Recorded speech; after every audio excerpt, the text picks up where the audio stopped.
రాజన్న సిరిసిల్ల జిల్లాలో జరిగిన ధాన్యం కుంభకోణంలో కాంగ్రెస్ నాయకులతో ప్రధాన పాత్రని బీఆర్ఎస్ ఆరోపించింది. ఈ స్కామ్పై విచారణ జరిపితే బండారం అంతా బయటపడుతుందని మాజీ జడ్పీ చైర్పర్సన్ న్యాలకొండ అరుణ రాఘవరెడ్డి, సింగిల్ విండో చైర్మన్లు కిషన్ రావు, అలాగే రామ్మోహన్ రావు ఆరోపించారు.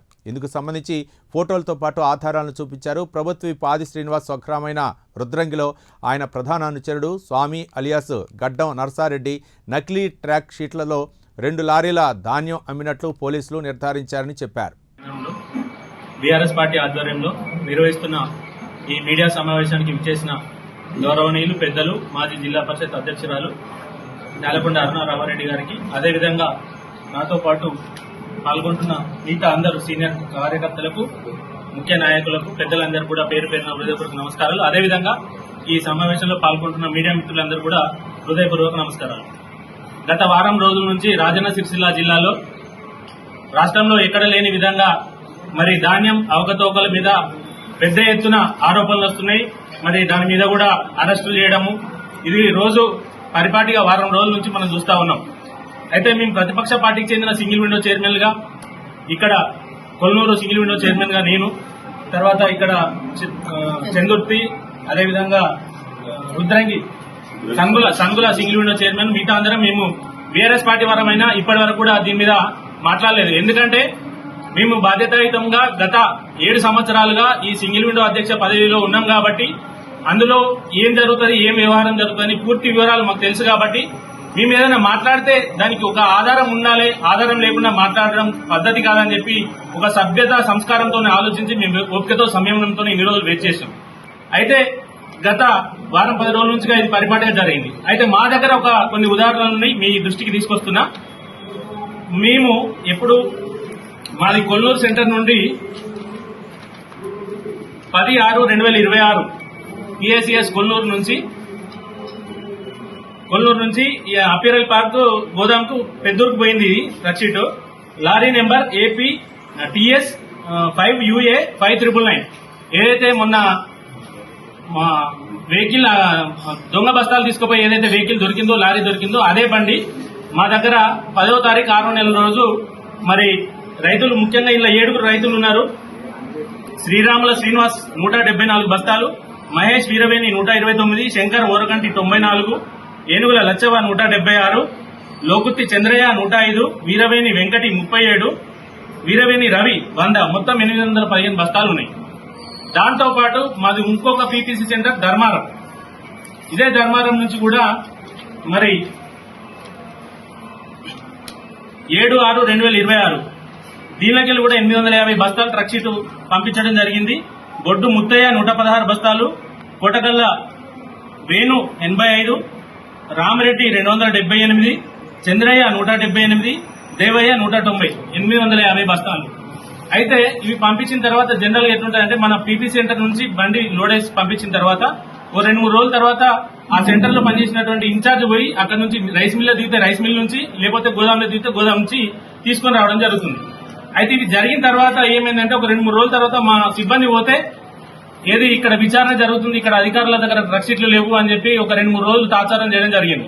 జరిగిన తర్వాత మా దృష్టికి వచ్చిన తర్వాత మేమేం చేసినామంటే 17/6/2026 రోజు శ్రీయుత గౌరవనీయులైన civil supply DM Rajanna Sircilla గారికి మేము ఒక లెటర్ ఇవ్వడం జరిగింది.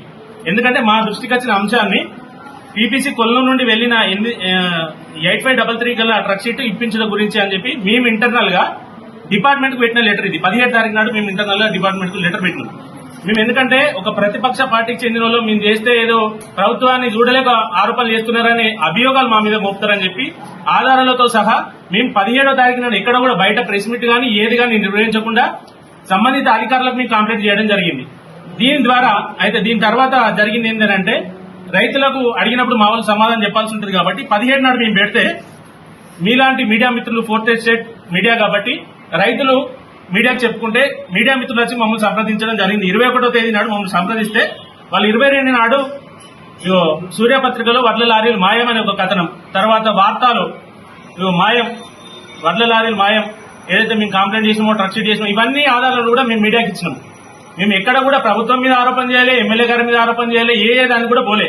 మేము ఇంటర్నల్ గా చేసే వ్యవహారం చేసుకుంటే కూడా మీ ప్రతిపక్ష పార్టీ అయినా కూడా సంయమనంతో ఒప్పుకతో ఉన్నాం. కానీ ఈ రోజు ఈ వడ్ల లారీల గురించి చర్చ జరిగితే ఇవి ఎక్కడున్నాయి ఏమైనాయి అంటే ఇప్పుడు వాళ్ళు చెప్పే సమాధానం ఏంటంటే ఇదంతా కూడా ఎంక్వైరీ ఉంది, పోలీసుల దగ్గర కన్సర్న్ డిపార్ట్మెంట్ దగ్గర ఉంది, ఇవి మేము వ్యవహారం చేసి తెలుస్తామని చెప్తున్నారు. మనం వారం రోజుల నుంచి చూస్తున్నాం. ముఖ్యంగా ఇక్కడ మేము ఇప్పటికీ మా పార్టీ నాయకులు కానీ ఎమ్మెల్యే గారు కానీ ఇప్పటివరకు ఎక్కడ కూడా మాట్లాడలేదు. మాట్లాడక ముందుకే మొన్న మా మండలానికి సంబంధించిన నాయకులు ప్రెస్ మీట్ పెట్టడం జరిగింది సిరిసిల్ల ప్రెస్ క్లబ్ లో. ఎమ్మెల్యే గారి మీద అసత్య ప్రచారాలు మానుకోవాలని చెప్పి ఒక మీడియా సమావేశం పెట్టి ఇలా ఎక్కడ కూడా ఎమ్మెల్యే గారికి సంబంధం లేదని చెప్పారు తప్ప కానీ వాళ్ళ కాంగ్రెస్ పార్టీ వాళ్ళు లేకపోతే వాళ్ళకు మాకు సంబంధం లేదన్న విషయం కూడా ఎక్కడ కూడా చెప్పలేదు. ఇవాళ మేమేం చెప్తున్నామంటే మొదటి సూత్రధారి పాత్రధారి మరి మల్కపేటకు చెందిన జంగిటి శ్రీనివాస్, ఈయన సెంటర్ ఇన్ఛార్జ్ మల్కపేట. ఏదైతే మల్కపేటలో సెంటర్ ఇన్ఛార్జ్ గా పనిచేస్తుండో ఈయనకు కాంగ్రెస్ పార్టీకి సంబంధం లేదన్నప్పుడు ఇగో ఇది మరి గౌరవ ఎమ్మెల్యే గారితో కండువా వేసుకుని అదే ఇప్పుడు ఎవరైతే పాత్రధారు సూత్రధారు ఉన్నాడో ఇప్పుడు రిమాండ్ లో ఉన్నాడు ప్రస్తుతానికి ఈయనే కాంగ్రెస్ పార్టీ కండువతో ఉన్న ఫోటో కూడా మీకు మేము చూపిస్తున్నాం. అదేవిధంగా రుద్రంగి చెందిన స్వామి అలియాస్ గడ్డం నర్సారెడ్డి నిన్ననే రిమాండ్ కు పంపించడం జరిగింది. ఆయన 2 నకిలీ ట్రక్ షీట్లు సృష్టించి 2 లోడ్లు ఆల్రెడీ సప్లై చేసినట్టు ట్రక్ షీట్లు ఇచ్చారు. అధికారులు వాటిని పాస్ చేసి రైతుల అకౌంట్ లో డబ్బులు కూడా వేసారు. అది నిన్ననే మనం మీడియాలో కూడా చూసినాం. పెద్దలు చిల్మిడ లచ్చన్న గారి ఆదేశానుసారం మొన్న 4-5 రోజుల క్రితం జరిగినటువంటి వరి ధాన్యం కొనుగోలు కేంద్రాల నుంచి గోదాంలో జరిగిన మోసాల గురించి, గోదాంలో జరిగిన అవకతవకల గురించి ప్రెస్ మీట్ పెట్టడం జరిగింది. అలాగే ఈ ప్రెస్ మీట్ కు ముఖ్య అతిథిగా వచ్చేసినటువంటి గౌరవనీయులు మొన్న జరిగిన సంఘటన జిల్లా వ్యాప్తంగా కాంగ్రెస్ వాళ్లే ప్రెస్ మీట్ మొదలు పెట్టుకున్నారు. మాకన్నా ముందే వాళ్ళు భుజాలు కొనుక్కుంటున్నారు. దొంగతనం మొబైల్ చేసిండ్రు అని అడగక ముందే మా వాళ్ళు కాదు అని చెప్పి భుజాలు కొనుక్కునే కార్యక్రమం మొదలుపెట్టింది. వాస్తవంగా మా దృష్టికి వచ్చేవరకే అది బయట ప్రపంచం అంతా తెలిసింది. అయినా మేము ఇంతకుముందు మా చైర్మన్ గారు చెప్పినట్టు దాని మీద తొందరపడకుండా ఒక 7 సంవత్సరాలు మేము సర్వీస్ చేసిన సంఘటనలు ఉన్న అనుభవంతో అది ఎట్లా జరుగుతుందని చూసుకుంటూ ప్రతిపక్ష పార్టీ హోదాలో ఉన్నటువంటి మా నాయకునికి కానీ మాకు కానీ మచ్చ రావద్దని చెప్పి ఒక జాగ్రత్త పడుకుంటూ చూసుకుంటూ కొంచెం ఓపికతోని నిబద్ధతతోని ఉన్నాం. అదే విధంగా ఇవాళ వాళ్ళు చేసిన పనేంటిది, నిన్నగాక మొన్న ప్రెస్ మీట్లు పెట్టి దొంగతనం చేసినటువంటి గడ్డం స్వామి అలియాస్ నర్సారెడ్డికి ఎలాంటి సంబంధం లేదని చెప్తారు. మల్కపేట జంగట్ శ్రీనివాస్ కు సంబంధం లేదని చెప్తారు. దానికి సాక్ష్యం ఈ ఫోటోలు. గౌరవనీయులు ఎమ్మెల్యే గారు ఆది శ్రీనివాస్ గారు ప్రభుత్వ విప్ గారితో ఫోటోలు దిగి మేమున్నాము మీకు అని చెప్పి పనిచేసినటువంటి ముఖ్య అనుచరులు వాళ్ళు. గడ్డం స్వామి అనేటువంటి వ్యక్తి రుద్రాంగి గ్రామంలో మేము 5 సంవత్సరాలు సర్వీస్ చేసి మేము కొనుగోలు చేస్తున్న కేంద్రంలో మార్కెట్ కమిటీ నుంచి డీసీఎంఎస్ కౌంటర్ ఇప్పించింది ఆది శ్రీనివాస్ గారు కాదా? ఎందుకు ఇప్పియాలని జరిగింది? అన్ని సంవత్సరాలు లేనటువంటి దాన్ని ప్రధాన అనుచరునికి ఎందుకు ఇప్పించారు? అది నిజం కాదా? అక్కడ ఉన్నటువంటి రైతాంగానికి మార్కెట్ కమిటీ ద్వారా సేవలు అందాల్సింది పోయి మావాడే బ్రతకాలన్నటువంటి సాధనంతో ఇప్పించిన మాట నిజం. ఆయన అంతకుముందు ఉన్నటువంటి ఫర్టిలైజర్ షాపు దానికి అనుకూలంగా ఇది కూడా ఇవ్వాలని చెప్పేసి ఒక కౌంటర్ ఏర్పాటు చేసుకుని దాంట్లో అవకతవకలకు పాల్పడింది నిజం కాదా? మేము చేస్తున్నటువంటి పని అక్కడ ఏదైతుందో మా సనుగుల సొసైటీ ద్వారా రుద్రాంగి గ్రామంలో కూడా మేము సెంటర్లు ఏర్పాటు చేసి గత కొన్ని సంవత్సరాల నుంచి కూడా సేవలు అందిస్తున్న మాట నిజం. కానీ మా మీద కూడా ఒక కౌంటర్ ఏర్పాటు చేస్తే బాగుంటుందని వాళ్ళు ప్రోత్సహించి పోటీ పడి వాళ్ళ అనుచరునికి ఇప్పించుకున్న మాట నిజం కాదా? తీసుకున్న తర్వాత సరే ఒక న్యాయబద్దంగా రైతులకు సేవ చేసుకుంటూ ఉండాలి కానీ దొంగ సీట్లు ఇచ్చేసి దొంగ లారీలు మొత్తం మాయం చేసినటువంటి అనుచరుడు ఇవాళ మావాడు కాదు అని చెప్పంటే ఎంతవరకు సమంజసం? అది ప్రజలు చూస్తలేరా? దొంగ అంటే ఇక్కడ ఈ ప్రాంత ప్రజలు ఏమో అనుకున్నారు. ఏదైతే కాంగ్రెస్ పార్టీ నాయకులు మేము ఎవరం కూడా ఈ విషయం కూడా మాకు తెలియకముందే వారే ప్రెస్ మీట్లు పెట్టి ఊళ్ళల్లో ఆ పార్టీ నాయకులే వాళ్ళు మా పార్టీ నాయకులకు వాళ్ళ చెవులలో మీరు ఏం చేస్తున్నారు అని చెప్పేదాకా కూడా ఈ విషయాన్ని మాకు తెలియదు. వాస్తవానికి మరి నకిలీ ట్రక్ పత్రాలు సృష్టించి ఏదైతే ఇక్కడ గౌరవ శాసనసభ్యుల వారి అనుచరులు A3గా ఉన్నటువంటి గడ్డం స్వామి అలియాస్ గడ్డం నరసారెడ్డి, మల్కపేట చెందినటువంటి జంగిటి శ్రీనివాసులు మరి అధికారులతో కుమ్మక్కై ఈ ప్రాంత రైతుల పేరు మీద మరి వడ్లను మరి వాటి లెక్కలు ఉన్నాయి, మనం ఎంతకు అందిన కాడికి దోచుకోవచ్చు అని చెప్పి వారు మరి 91 లక్షలు కేవలం ఇప్పటివరకు తెలిసిందే. మరి ఈ ఉదాంతం వెనుక మరి ఇంకెన్ని కోట్ల వ్యవహారం నడిచిందో మరి ప్రజలకు తెలియాల్సి ఉంది. ముఖ్యంగా మరి ఈ ప్రాంత రైతులు కల్లాలలో 2 నెలలుగా వడ్లు కొంటలేని అల్లాడుతుంటే మరి ఈ ప్రాంత నాయకుడు పోయి రైస్ మిల్లలో పరిశీలిస్తే మేము ఏమనుకున్నాం, ఈ లారీలలో మరి ఎటు పంపిస్తుండో మరి నిజంగానే ఈ రైతులకు న్యాయం చేస్తారు కావచ్చు అనుకున్నాం. కానీ ఈ కథన వెనుక మరి ఇంత పెద్ద నాయకుడు మాకు తెలియదు. దీన్ని వెంటనే విచారించాలి. అదేవిధంగా మొన్న కల్లాలలో మా పార్టీ నాయకులు కూడా వెళ్తే అక్కడ రైతులు భయాందోళనకు గురవుతున్నారు. ఏంటంటే ఈ కాంగ్రెస్ నాయకులు ఎక్కడ మా వడ్లను కొనరో మేము ముందుంటే మరి బీఆర్ఎస్ నాయకులకు వాళ్ళ ఆవేదన లోపలే కుమిలిపోయారు.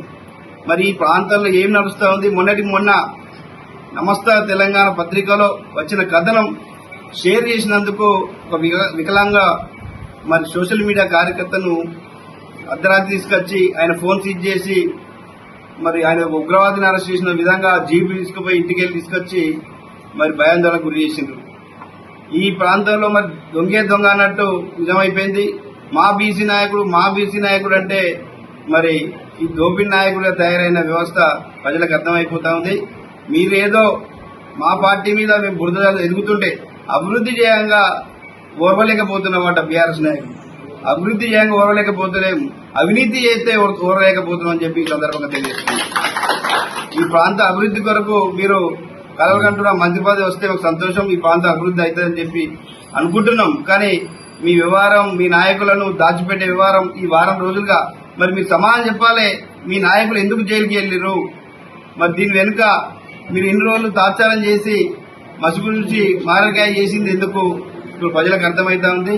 ఈ ఒక్క వ్యవహారమే కాదు, మా గౌరవ మాజీ జడ్పీ చైర్పర్సన్ గారు చెప్పినట్టు మీ నాయకుల కోసం స్పెషల్ గా రుద్రంగిల్నే మక్కల సెంటర్ ఎందుకు ఏర్పాటు చేసినట్టు చెప్పాలి. మరి మీ మంత్రివర్గం ఏమో కేంద్రం చెప్పిన వడ్లనే కొంటాం, కేంద్రం చెప్పిన మక్కలే కొంటామని చెప్పి చెప్తా ఉంటారు. మరి ఇక్కడ మీకోసం, మీ దోపిడీ కోసం సెంటర్లు ఏర్పాటు చేసుకుంటా ఉంటారు. మరి రైతులు అల్లాడుతున్నారు. ఈ ప్రాంతంలో రైతు బంధు రాక, రైతు బీమా రాక, మరి బోనసులు రాక, మరి గతంలో 33 రకాల వడ్లకు బోనస్ అని చెప్పి ఇప్పుడు 7 రకాల వడ్లకే బోనస్ అంటున్నారు. అది కూడా పడ్డ దాఖలాలు లేవు.